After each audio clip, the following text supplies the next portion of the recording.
Hi guys, well today we're doing a really fun thing, which is making a collograph matrix. The matrix is the sort of fancy name for what I would call a printing block. It's whatever you take a print off of. So in the past we've made them from foam, we've made them from press print tiles. I make mine from lino where I carve out. A matrix has to have flat areas where the ink won't go and raised areas where the ink will print off.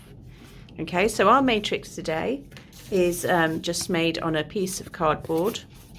Nice, good, using junk this method, Collograph. And it's called Collograph because we collage items on to give us our texture, to give us our print.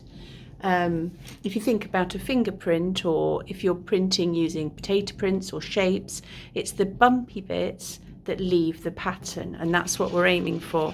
Today we're working from my still life drawings. I did some still life drawings yesterday for another project of a mug and a banana, obviously. And these are what we're going to be working from, and I'm going to make my little collograph look a bit like that mug. So I'm going to have that sketch by me, so I know that my collograph looks a little bit like the shading I could see on that mug. And the first thing I'm going to do to start is just sketch really lightly an outline. Don't press too hard, because on the cardboard you will make holes in it. And there's my sort of general mug shape.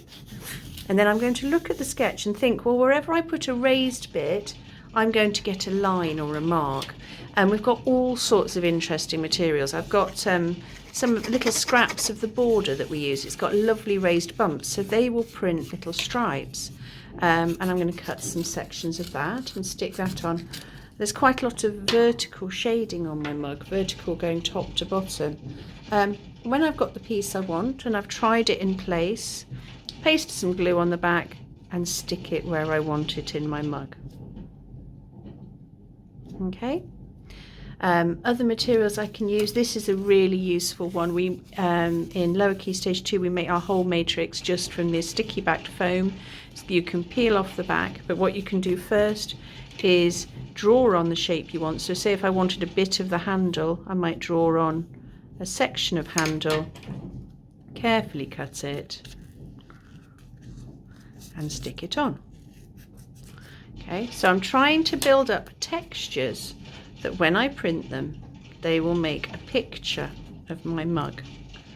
So there's a bit of the handle, that's nice and solid, but I might want a different sort of texture down here. Maybe, maybe just a piece of thick card. That should give me a nice sort of dark area because it's quite solid. Okay.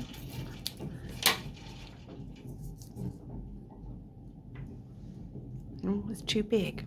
I need to measure before I glue. That looks better. So try your pieces in place before you glue, and I'm just going to show you some different techniques. You can put little objects on that are fairly flat. A button, a paper clip works really well, because anything that's too raised means that the ink won't touch any of the pattern around it.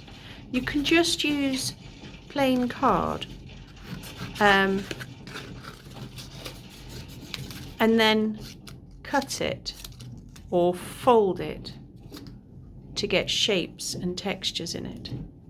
You can even then, when it's stuck down, I'm going for this part of my mug, stick more layers of it back on top so you can build up your texture by putting little bits of card on top of other little bits. There it is. I'd lost my little bit then. You have to be careful when you're working like this. Just using PVA glue, it allows me to move and position and think really carefully about where my items are going.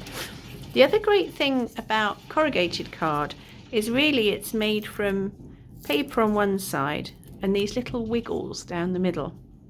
And if you peel the paper off one side, you'll then get a sort of nice bumpy texture, maybe even with that nice ripped bit on as well. Can you see I've got two textures there? That might work really well down there. Keep testing where it's going to go before you stick it down. To make a line, string can be really good, but it is quite tricky to use because it wants to pop off all the time.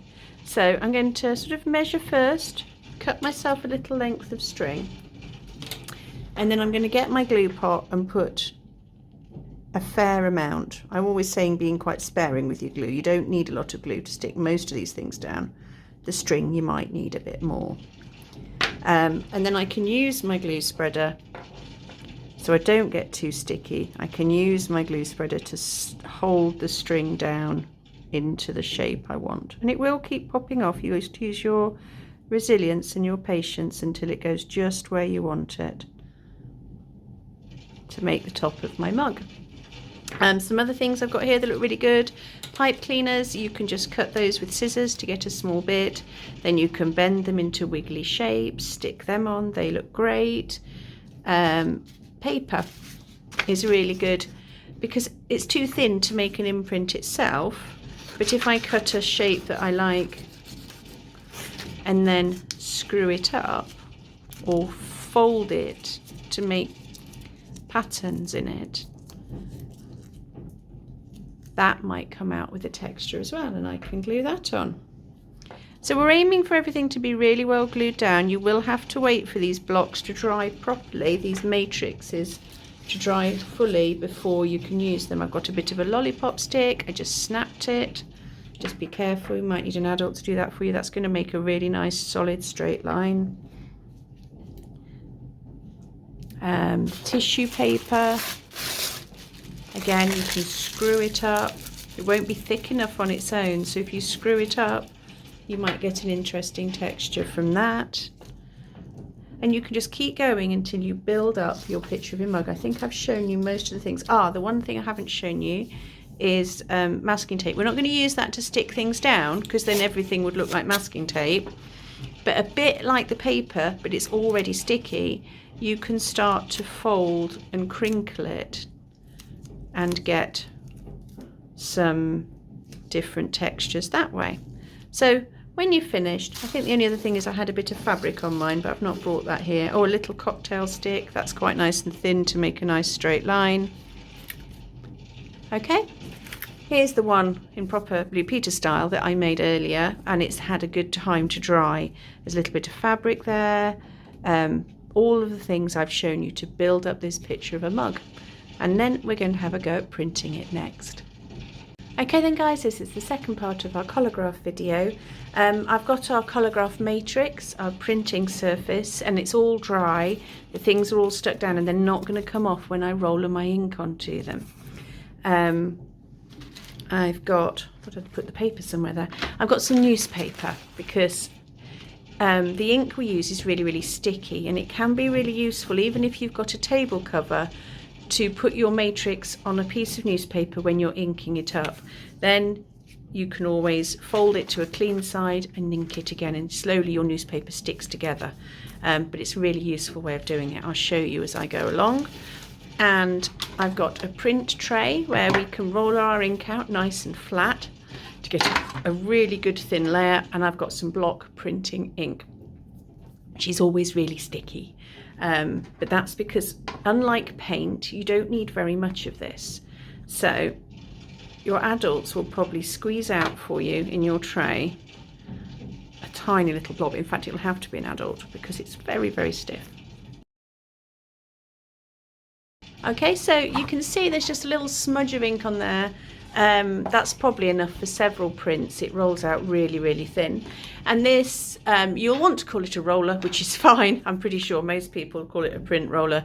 Its technical name is a brayer. I don't know why, like Mrs. Brayer. I'm just going to show you how to roll out your ink.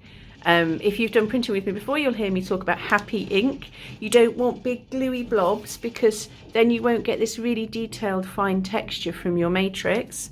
So you tap, so there's a little bit on there, and you roll it. To start off with, you'll be like, well, that's not enough. You turn and roll the other way, and then you roll the other way. Then you tap again, roll one way, and roll the other way. And you keep going with little taps until you've made a nice little rectangle of ink, and then you keep rolling it once way, then the other way, until you can see it's gone really even. Now there's something on my tray here. Can you see that there's a blob? There's something there that's not taking the ink, but otherwise, a little more tap. I'm going to let you listen because the ink makes a happy ink noise. That's the sound of the ink over all the roller making a happy ink noise. So when that's ready, I'm going to put it aside because obviously I can't fit it all in here. Here I've got my matrix, I've got my newspaper, I've got my happy ink, and I'm going to roller onto my matrix. Keep dipping if you don't think there's enough. Remember, we don't want tons, just want enough to take an impression.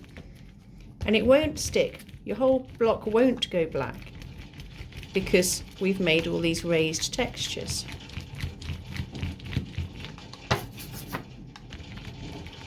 Just keep working until all your textures, the tops of the bumps, have all got ink on. Now I can tell that actually those bits in the middle there, I'm going to have to work quite hard to get some ink in there. Keep rollering. Pick up all the edges of all the things you've done. You'll get some on the background, that's fine. Make sure everything's good and inky. Things that are a bit absorbent, like string, the ink might have a tendency to soak in rather than sit on the top where we want it for our paper. So you might need to work a bit harder on those areas. You can see when there's something I can't reach, I'm using the end of my roller, pressing down, getting the ink on. And when you're happy that you've inked up your matrix, if you've got some on the back, fold your newspaper for a clean section. There's about several sides you can open around. And then we're going to get our piece of paper. Now I would suggest Key Stage 1, you make your matrix quite a lot bigger than this, maybe about A4 size, so you get your detail. And then we're going to lay our paper on, hold it still, and rub with our fingers over the back.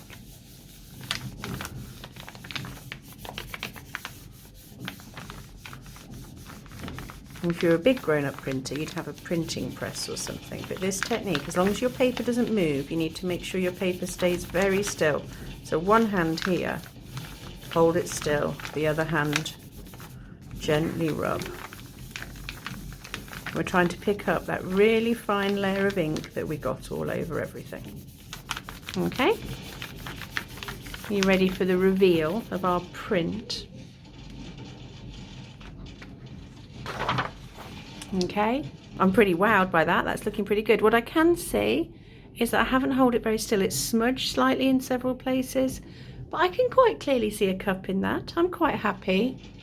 The great thing about a printing matrix is you can print from it more than once.